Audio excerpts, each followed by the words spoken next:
Klokkentoring van die kerk van die Maagd. Rusland, Nizhny Novgorod streek, dorpie Zagarino. Ek gaan die kloktoring binnendeur, 'n klein sydeur.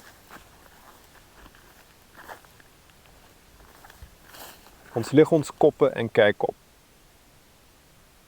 Leë interne volume, geen oorvleueling tussen vlakke nie. Die plafon het verrot en geval. Die houtbalke en planke was bol, maar nou is dit onder my voete. In die steun van die kloktoring is 'n liesie uitgehol. Die ander steun is ook uitgehol. Daar kan gesien word dat die stene gebreek is. Baksteen is uit die muur geskeur.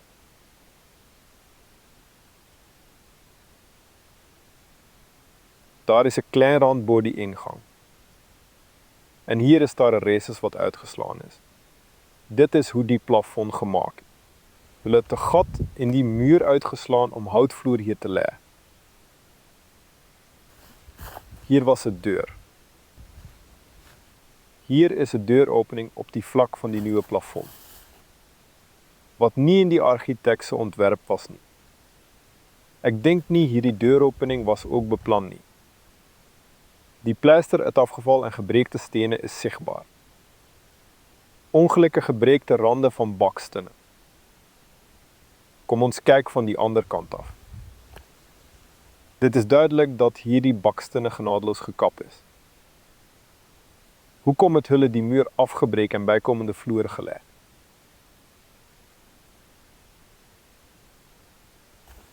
Hoër op in die muur is daar gate wat vir balke gemaak is. Die gate is ongelyk en van verskillende groottes. Hierdie gate is na konstruksie in die muur uitgebreek. En hierdie nisse is ook uitgeslaan. Kyk hoe skeef is die gate. Houtbalk is ook in die gate wat later geboor is ingesit. Tydens die bou van hierdie kloktoring is glad nie plafonne of trappe na bo beplan nie. Daar was geen taak om op te staan en die klok te lui nie. Maar toe verskyn so 'n taak. Toe het mense lomp gate in die mure gemaak en houtbalke daarin ingesit. Moderne godsdienst het dus die gebouwe van 'n vorige beskawing aangepas om by sy doeleindes te pas.